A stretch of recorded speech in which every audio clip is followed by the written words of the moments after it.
I am cognizant of the interrelatedness of all communities and states.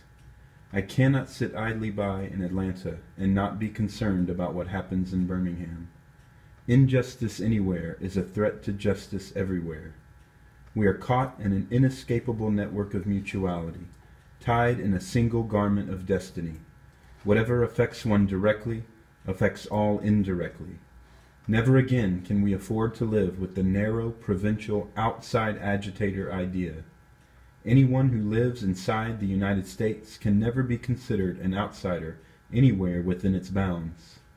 You may well ask, why direct action? Why sit-ins, marches, and so forth? Isn't negotiation a better path?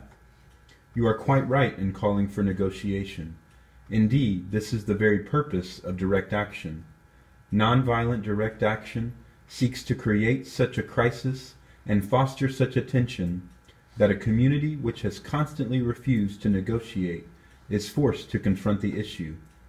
It seeks so to dramatize the issue that it can no longer be ignored.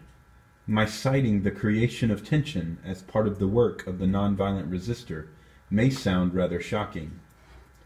But I must confess that I am not afraid of the word tension. I have earnestly opposed violent tension, but there is a type of constructive, nonviolent tension which is necessary for growth. The purpose of our direct action program is to create a situation so crisis-packed that it will inevitably open the door to negotiation. We know through painful experience that freedom is never voluntarily given by the oppressor. It must be demanded by the oppressed.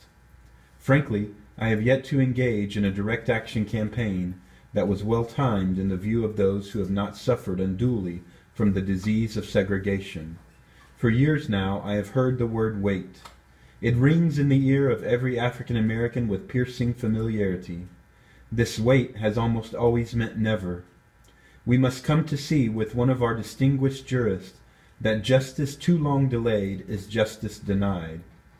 I have almost reached the regrettable conclusion that the African American's great stumbling block in his stride toward freedom is not the white citizen's counselor or the Ku Klux Klaner, but the white moderate, who is more devoted to order than to justice, who prefers a negative peace, which is the absence of tension, to a positive peace, which is the presence of justice, who constantly says, I agree with you in the goal you seek, but I cannot agree with your methods of direct action, who paternalistically believes he can set the timetable for another man's freedom, who lives by a mythical concept of time, and who constantly advises the African American to wait for a more convenient season.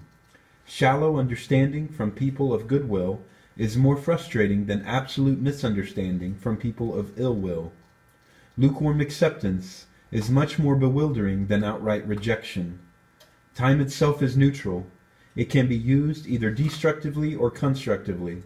More and more I feel that the people of ill will have used time much more effectively than have the people of goodwill.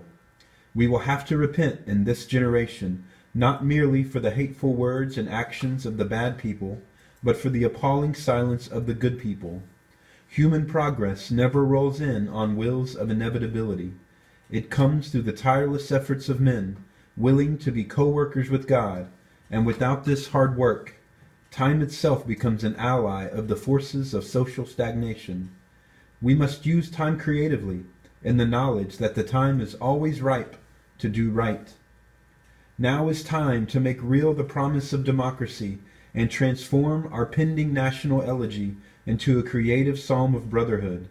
Now is the time to lift our national policy from the quicksand of racial injustice to the solid rock of human dignity. The African American has many pent-up resentments and latent frustrations, and he must release them. So let him march. Let him make prayer pilgrimages to the city hall. Let him go on freedom rides and try to understand why he must do so. If his repressed emotions are not released in nonviolent ways, they will seek expression through violence. This is not a threat, but a fact of history. So I have not said to my people, get rid of your discontent. Rather, I have tried to say that this normal and healthy discontent can be channeled into the creative outlet of nonviolent direct action, and now this approach is being termed extremist. But though I was initially disappointed at being categorized as an extremist, as I continued to think about the matter, I gradually gained a measure of satisfaction from the label. So the question is not whether we will be extremist, but what kind of extremist we will be. Will we be extremist for hate or for love? Will we be extremist for the preservation of injustice or for the extension of justice? Perhaps the South, the nation, and the world are in dire need of creative extremists. You warmly commended the Birmingham police force for keeping order and preventing violence. I doubt that you would have so warmly commended the police force if you had seen its dogs sinking their teeth into unarmed, nonviolent African Americans. I doubt that you would so quickly commend the policemen if you were to observe their ugly and inhumane treatment of African Americans here in the city jail, if you were to watch them push and curse old black women and young black girls, if you were to see them slap and kick old black men and young boys, if you were to observe them, as they did on 2 occasions, refuse to give us food because we wanted to sing our grace together, I cannot join you in your praise of the Birmingham Police Department. I wish you had commended the African American sit-inners and demonstrators of Birmingham for their sublime courage, their willingness to suffer, and their amazing discipline in the midst of great provocation. One day the South, the nation, and the world will recognize its real heroes. They will be the James Merediths with the noble sense of purpose that enables them to face jeering and hostile mobs, and with the agonizing loneliness that characterizes the life of the pioneer.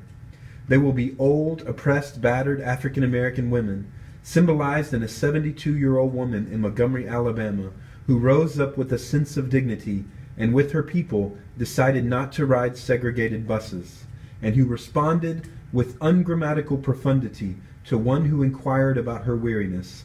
My feet is tired, but my soul is at rest. They will be the young high school and college students, the young ministers of the gospel, and a host of their elders courageously and nonviolently sitting in at lunch counters and willingly going to jail for conscience sake.